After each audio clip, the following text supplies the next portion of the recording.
This story time. Story time. This was funny. So I get off my shift. I'll never forget this thing because it becomes mini. This thing becomes mini and it's very annoying. But it's very scary. Scary because it just calls this thing in. And if you don't have a good party of online people, if your teammates are not good online, you literally have to tell them, you have to tell them, you have to tell your own party members, hey, go back, go back. We can't die and fail the mission, we can't have them die in the game and then the mission gets failed and then you get an abort. But just bear with me through this nerdiness. Okay? So get off my shift, just off work. And I always knew the thing was kind of scary. I always knew this Korapeko, this tiny little parrot dragon, whatever, was pretty scary. But might even be a new concept, might be a new concept, sure. There could be some things that would be in a new concept. But the thing about Monster Hunter is supposed to be kind of a good fun time, It's supposed to be an online game where you and your friends get together and you're just having a fun time playing the game. And Deja Vio, I hope I'm saying that right. Deja Vio, it's pretty distracting because Deja Vio is huge, just a massive, has these tiny legs.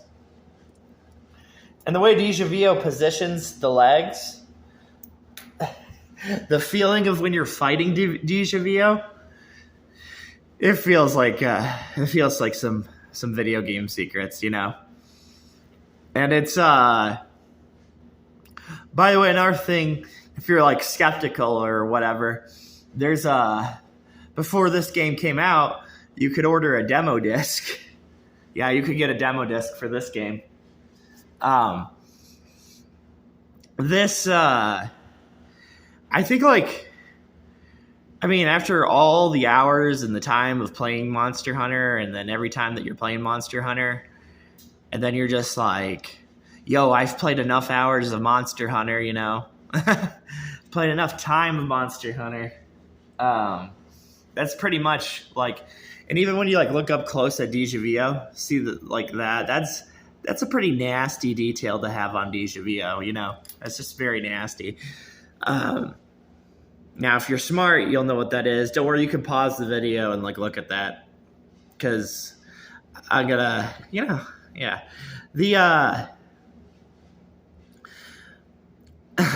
it's funny that I searched this up too, and look, we got this guy down here, and look, 3 years ago,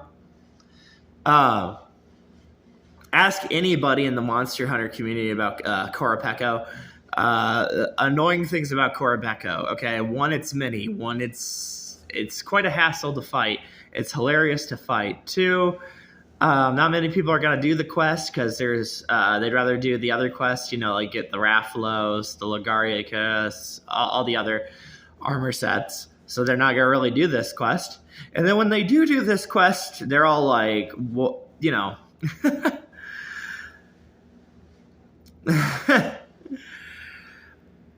I think we broke down Ice Dragon, man. Old content is very hard to break down. Ice Dragon just goes up in the sky and shoots comets at you. Yeah, that's right. Goes up in the sky, shoots comets from the sky, and hits you with comets of ice, like ice pillars. But in Nakaruga, I'll never forget Nakaruga either, because Nakaruga, and I think is it the Silver Rathalos? I forget, but like Nakaruga, they just introduced the going invisible, because they can go invisible.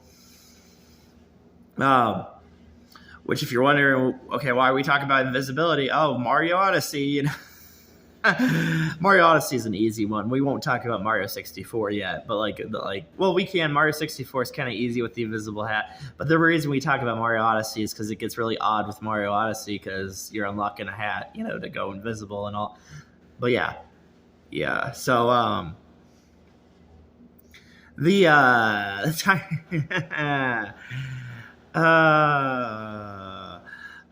Korapekko's legs. I don't know. If you're asking me which one would scare me more, Digivio's power is scary, but I think Korapekko's legs, they're probably a little bit more scary. Yeah, they're a little bit more scary. But Digivio has the power, has the feel of okay, any minute you can, And then when we're playing games what game are we playing? Metroid Dread. Yeah, we playing Metroid Dread, right? Okay.